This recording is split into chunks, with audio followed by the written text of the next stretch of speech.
Welcome back to the SportsMax Zone. It's Copa America time. Heroics from goalkeeper Emi Martinez ensured Lionel Messi's Argentina got by Colombia to set up a mouth-watering clash with Neymar's Brazil in Saturday's final of the Copa America. Donald Oliver has more.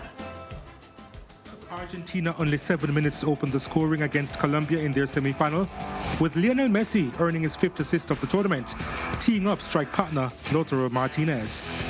Colombia were unlucky not to equalize in the first half, Wilmar Barrios hitting the post after a deflection. And on the resulting corner kick, Yerry Mina headed one onto the bar. Colombia's Luis Diaz was having an excellent game, and his skill and determination were on full display for the equalizer in the 61st minute. What a fantastic finish that was. Argentina had the better of the chances as the match edged closer to full time, but couldn't capitalize on Colombia's defensive lapses. Martinez denied by Barrios on the line. The last big chance before penalties fell to Messi in the 81st minute, the post denying the legend. And Messi may have had memories of missed penalties by his team in Copa America finals past, but he made sure to convert from 12 yards. New first-choice goalkeeper Emiliano Martinez rose to the occasion to make 3 big saves for Argentina, who overcame Colombia on penalties to make it through to Saturday's final against Brazil. We are joined by our South American correspondent, Juan Arango. Welcome. Hey, how are you? And yeah, very dramatic finish, but the one that ended up taking up all the headlines was Dibu Martinez, as he ends up, it's talking up and trash talking, almost NBA style to a certain extent, during those penalty shootouts. To me, that was phenomenal. That was essential. That was quintessential South American football last night. Definitely a lot of excitement. Of course, Argentina advancing on penalties. Tell us your assessment of last night's game, tactics and everything. If you look at it, it continued to be the same MO for Argentina, taking the lead early and then dropping back and defending, giving the ball, conceding the ball to Colombia on a lot of occasions. And that ended up being a very damaging situation, especially over on the left side with Luis Diaz. To me, one of the player that should be considered for the ideal 11 in terms of this Copa America in this particular year. The man from Porto just completely destroyed that left side. And to me, that was one of the big faults for Lionel Scaloni, so much that he, to a certain extent, did admit that, and he needs to be a coach that kind of goes and puts the other team to the sword instead of waiting for a potential counterattack or something to occur with the opposing team for them to be able to take advantage instead of them imposing their conditions from the beginning, killing off the match as quickly as possible. Definitely. One, do you think Argentina are too dependent on Messi? Of the 11 goals scored by them so far, Messi is not directly involved in only 2? The last 15 goals that Argentina have scored, Messi has been involved in 11. Yes. That gives you a bit of a perspective how dependent they are. But you also see other players getting involved in the mix. You don't see just, okay, Leo here, do something with the ball. See what you can do, and we'll just look. No, you see players that are actually running, that are actually showing themselves, they're actually looking for him to play off of him. That has been a very key aspect of this Argentina side. An Argentina side that just seems with a bit more insolence, obviously a tad more youth and a tad more of that, I guess, like I said before, youthful insolence, that they are willing to go and willing to have that energy to go forth, and a much more relaxed Leo Messi, a much more intense Leo Messi, a much more leader Leo Messi. Of course, and you say leader, of course, him battling through that match last night with a bleeding ankle. Well, Juan, it has been decided now, mouth-watering matchup, Brazil-Argentina. What a showdown we have for South America's biggest footballing prize. Yeah, South America's biggest footballing prize with international football's biggest rivalry. And that to me is going to be quite enticing. Two teams that defensively are pretty solid. It might come down to some associations in terms of what Messi can do with Di Maria or Lautaro Martinez or whoever is playing alongside him, or Neymar with Lucas Paquetá or Everton Ribeiro, one of those players that ends up truly connecting well with one of the two stars. That to me is going to be one of the keys of the match. For me, it's going to be one of those encounters where it'll be a very tight to the vest, but still lots of opportunities going from one end to the other. Now, Argentina nor Brazil can play as tight as they have, and Brazil need to get it out of at least first or second gear if they want to compete against Argentina in the same token. Definitely looking forward to that. Well, with only the final to go, would you say Brazil's president, Jair Bolsonaro, is vindicated for hosting the Copa America despite the pandemic?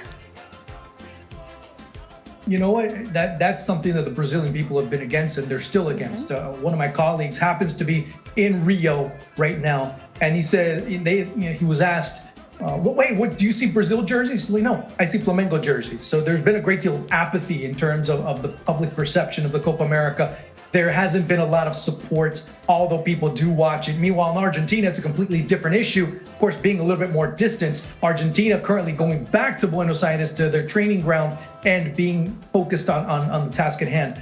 But in Brazil, for the most part, there's still a great deal of division. Now, if we want to get into the political segment of it, there's other issues that Jair Bolsonaro has to be taken care of. Of course, one of them happens to be the impending proceedings that they are starting to begin over in the Brazilian Congress about possible impeachment.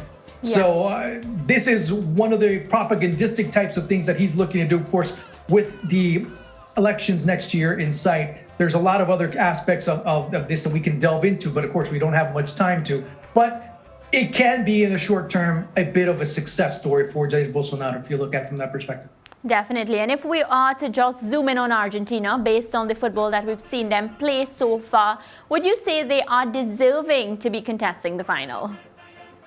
Well, they've been consistent. They haven't lost. They have been able to find some new players. They found a new goalkeeper. They haven't had the solidity defensively at goalkeeper in quite a few years. I mean, Sergio Romero, of course, is going to be looked at, hey, why not him? But with Dibu Martinez, you've been able to find something very interesting in terms of being able to defend inside of the area, coming out to get crosses, things of that nature that have been able to make him more solid. Cuti Romero, Molina over at right back. You've been able to find new players and new pieces that have been able to help evolve this Argentine side into what it's become right now. And Argentina now unbeaten in 19 games. What is Scaloni doing to account for this incredible run? Because a lot of credit has to go for him. You know, it's funny you say that, Mariah, because 3 weeks ago, there was a lot of doubts. I don't think he's up to snuff. I don't think this team's up to snuff. Scaloni this, Scaloni that. But so, gradually, slowly, quietly, he's been able to really accumulate a really long unbeaten streak. And more importantly, he hasn't had the fear of saying, hey, you know what? Out. You're not playing well. You're out, except for Leo Messi. He's basically said one player on this side has his spot guaranteed. Obviously, we know what we're talking about there. But he's been able to do that. He's been able to give players a bit more freedom. Last night was essential because in the press conference yesterday, he said that one of the things that he didn't want his players to have is that weight on their shoulders wearing the Argentine jersey and the weight of having to take a penalty kick. He said that there's an immense amount of pressure for the Argentine national team player to take a penalty kick. He wanted to take that weight off him, and it looked like, at least from his part, he was able to do that job.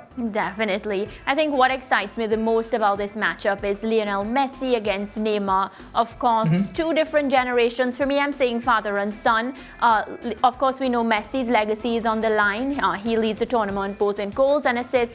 If Argentina fails to win their first international cup since 1993, will he get the blame or will Neymar get the praises?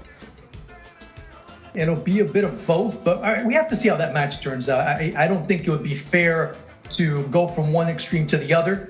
I think that Brazil has been able to do a great job in terms of the overall rotations and not depending in certain situations with Neymar, although he's been able to come through in some key situations in matches where they haven't been that comfortable. Now, on the other end, Messi, I don't think ever in his career has he been an underdog against Brazil, such as he is going to be on Saturday night over at Maracanã. If he is able to win it, though, it ends up being almost 1950-esque kind of legendary, beating Brazil at Maracanã in a final. To me, that ends up being something, well, almost legendary to a certain extent. But again, there's lots of things to be looking at it, and I don't think it's something to put into a legendary status, if you will. Yeah. But at the same time, it's not something to completely put all the blame on his shoulders. Definitely. And Brazil, at home, they love to win at home. They know how to win at home. Home advantage, does it count for anything? The double-edged sword. They haven't lost since 1949. They haven't lost an official match since 2018. A lot of those streaks, and seeing this Brazil that maybe at the beginning of World Cup qualifying play, or at the beginning of even looking back to last Copa America, a team that looked very solid, that had very few chinks in its collective armor, to see them kind of regress from a playing standpoint, you start to see some weaknesses or some vulnerabilities, if you will. If Argentina take advantage of them, they could come away with victory, and more importantly, they are pretty ripe for the picking right now. Juan, thank you so much for your expert analysis, and of course we'll be looking forward to talk to you after the final. Looking forward to it. All right, a reminder that the third place playoff between Peru and Colombia is set for Thursday at 7 p.m. Jamaica time, 8 p.m. Eastern Caribbean time. And the grand finale is set to kick off on Saturday, 7 p.m. if you're in Jamaica, 8 if you're outside. Both matches will be live on your Home of Champions.